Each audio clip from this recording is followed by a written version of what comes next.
Well, let's stay with our main story. And one real estate firm that has a storied presence in the kingdom is Dar Al Arkan, based in Riyadh since 1994. It's currently among the largest developers by market value in the kingdom. Well, after listing on the Saudi Stock Exchange in 2007, its ambitions soared outside the kingdom with the establishment of DarGlobal. DarGlobal was founded in 2017 as the international arm of the Saudi giant. And DarGlobal now boasts partnerships with some major brands, including the Trump Organization. Well, let's find out more now. We can speak to Ziad Al-Shar, who is the CEO of the real estate developer DarGlobal, which started in Saudi Arabia and which was the first Saudi company to succeed in listing on the primary market in the UK. Mr. Al-Shar, thank you very much for coming to see us here at Al Arabiya. Thank you. As things stand right now, you've got 2.8 billion Saudi riyals worth of projects in Saudi Arabia. Amongst them, there's the Trump Tower in Jeddah, two other collaborations with the Trump brand in Riyadh. Before we talk about all of that, could you just start by telling us a little bit about how DarGlobal has grown into what it is today? Of course. So our parent company is the well-known Saudi company called Dar Al Arkan, listed on Tadawul since 2008. So we've set out in approximately after the pandemic to start a global arm to develop real estate projects in international cities. So these are cities that have demand from at least 40 to 50 nationalities. So we started in the neighboring cities. We went to Dubai, we went to Ras Al Khaimah, we went to Muscat, we went to Doha, and then we went after European ventures. We went to London, we went to the south of Spain, 4 cities in the south of Spain, and we started looking at other opportunities. And thank you for mentioning, we were the first Saudi company to be able to list on the primary market in London in February 2023. And this gave more independence to DarGlobal and gave us more scope to do more collaborations globally. And yet, you've got this you are an international entity. And you've got at least, as I mentioned, a couple of projects planned in Saudi Arabia. So you seem to have done a bit of a U-turn and gone back to where you started. So our specialty is luxury real estate in international cities. And then last year in March, Saudi announced the opening up of the market for international investors, which was news to everybody. And at the same time, the Saudi government has been investing heavily in the last 6 or 7 years on promoting Saudi as a destination for investment, as a destination for tourism, as a destination for living. So when this law came out last March, we were very much motivated to take our business model of going after international customers to enter a foreign market, and at the same time to take our luxury offering into Saudi. Okay, what is it about the Saudi market that makes it an attractive place for real estate investors? You see, this is where it gets very interesting, because people see Saudi as like a market that is new in attracting foreigners, behind markets that started doing that, like Dubai, Abu Dhabi, or Doha, or Muscat, or even Manama. However, we need to recognize the size of the market of the Saudi, the size of the economy of Saudi, the size of the local population of Saudi, the size of the expats in Saudi. And when you look at that, first Saudi needed to take care of its own. And this is why you have today some of the best achievement in home ownership in Saudi towards Saudi locals. In 2023, this percentage has reached 63%, up from 47% in 2016, which would make it among G20 nations one of the best growth in home ownership. So the first focus in Saudi was home ownership for Saudi nationals, which has been achieved. So after doing that, now you go after touristic destinations where you would motivate foreigners and locals to take second homes or vacation homes. And you go after investments by expats where people would see that this Saudi market is heavily growing. And at the same time, it's the destination for most of the global activities these days. And they see a major investment from the government in new cities, infrastructure, major projects to make life in the kingdom for locals and expats at the global standards. Okay, and everything you've said, it sounds like it's very much chiming with Vision 2030, which we talk about a lot on this program. So it's very much in keeping with what's planned for the kingdom and how it's going to unfold in the next 5 years. This is all part of the Vision 2030. This is where all it started. Because when you look at the structure of the real estate market in Saudi, it was historically a market that is targeting social housing market, middle class housing. That was mainly done by a lot of developers. Then the luxury market was mainly a self-built market. People who were well off or high net worth used to go buy a land to build their project. And the expat market was inexistent because there was no law for that. Come Vision 2030, you've tackled the social housing and the middle class housing by providing incentives to increase the home ownership. And then the launch of so many iconic master communities and mega projects in many cities in Saudi that tackle the demand for luxury housing and second homes and vacation homes. And then you put up a law for home ownership and a long-term visa for non-Saudis. So this all came in the last 6 or 7 years. Right, so the whole sector's had a huge change, and as you say, home ownership has skyrocketed. But I expect there are still some challenges, aren't there, for the real estate sector? What might they be? You see, anytime you would see a booming market and a fast-growing market, we will always have challenges in construction. And the first challenge is availability of contractors, quality of contractors, because there's a lot of competition for so many projects across the kingdom, especially after committing to the Expo 2030 and the World Cup 2034 and the Asian Games and the Winter Asian Games, among others. So definitely we're all having challenges in the selection of contractors, availability of contractors, and pricing of contractors. Okay, and obviously massive projects like NEOM, the giga projects that we talk about a lot on this channel, must have raised the profile enormously of Saudi Arabia. Are you seeing that's influencing, let's say, investor interest in the kingdom? Are you seeing that having a direct impact? You see, I travel a lot for my business because I go to many international cities to look at opportunities or to visit our offices.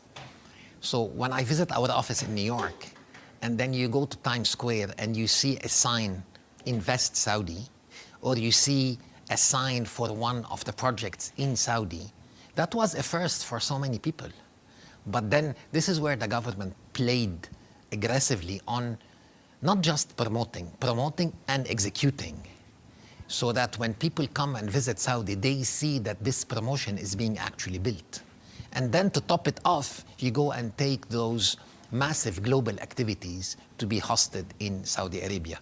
And this should be now to the benefit of, I have to say, real estate developers, because we should be promoting Invest Saudi also, because you'll have a lot of people who have a raised interest to come and invest at the start of the market. Investors know how important is it to get into the market at the beginning. And this is what we have a duty to showcase, because yes, at the end of the day, I have a duty to my shareholders to make a profit in the company, but also being part of the FDI of the country you work in gives you a lot of satisfaction. What's most attractive for a real estate investor in Saudi right now? Is it on the residential side, commercial, industrial? Where are they going to see the best returns? We'll have to follow the guidelines of the law that were issued last March, where you have mainly a focus on residential to get the long-term visa. And here also Saudi played it very intelligently, because they said for expats, the ticket has to be 4 million riyals and higher.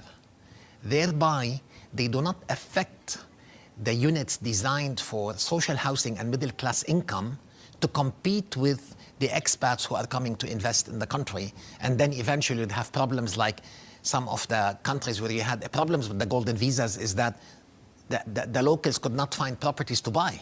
So they've done this very clear separation through putting this 4 million riyals threshold. Okay. I want to talk to you a little bit about the Trump collaboration. First of all, how did your collaboration with the Trump organization come about in the first place? You see, personally, my first collaboration with the organization was in one of my earlier jobs in 2012, when I convinced the Trump organization to come and work with a company in Dubai to build what is today the Trump International Golf Club Dubai. And I saw the power of the brand. I saw the attention to design. I saw the support they will give you in promoting projects and in managing of these projects. This was well beyond politics and even 4 years before that. So obviously when I saw opportunities that we're currently doing in DarGlobal, I went back to Eric Trump, the executive vice president of the organization, said, listen, we have a very attractive project in Muscat I would like to show you, which is a golf course and a hotel and a private club and a residential development. And this is where our collaboration started. And we've announced the Oman project way even before even the current sitting president announced he was going to run. Because again, we believe in the power of this brand, especially in golf. Yeah, I was going to ask you specifically in Saudi Arabia, what's appealing about the brand and what's been the rationale behind the various joint projects? Because there's the Trump Tower in Jeddah, 2 projects as yet unannounced in Riyadh. I hope you'll tell us first when they are announced.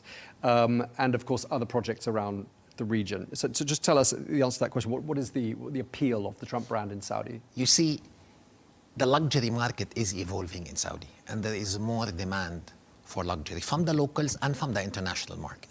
And if you want to build on Jeddah in front of the sea, one of the best towers, really you don't have a lot of options in terms of co-branding. So Trump is a great option to brand a tower on the Corniche in Jeddah, and to build within that tower also one of the first private clubs branded by Trump, because there's also a big demand in the city of Jeddah for private clubs. And then we would like so much to build with the Trump organization in Saudi a world-class golf course, because this is one of the big specialties of the organization, and we're hoping to find that opportunity soon in Riyadh. Okay, and how are you seeing the sales of units in the Trump Tower in Jeddah progressing? What's been the trend? Very successful. You know that we're a publicly listed company, so I'm limited by what I can say, but I can tell you it's been very successful because we presented to the market first what the market wants, with a great brand, with a great design. Okay, so we talked a bit about Riyadh, we talked a bit about Jeddah. Are there other regions of Saudi Arabia that could hold some appeal for you, or is that not yet something you're exploring? You see, we are exploring all the cities of Saudi, because you have definitely a great appeal in Riyadh, you have a great appeal in Jeddah. Then you have the 2 most interesting upcoming regulation regarding the holy sites of Mecca and Medina. Then you have all the developments on the Red Sea. The Red Sea is one of the best locations in the world, because any development on the Red Sea can be used for 12 months because of the weather on the Red Sea. So definitely we're looking at most of the locations where the government is putting a lot of efforts in Saudi. Okay, and can you sum up for us any sort of key regulatory changes that are affecting the Saudi market, just so that we can inform our viewers?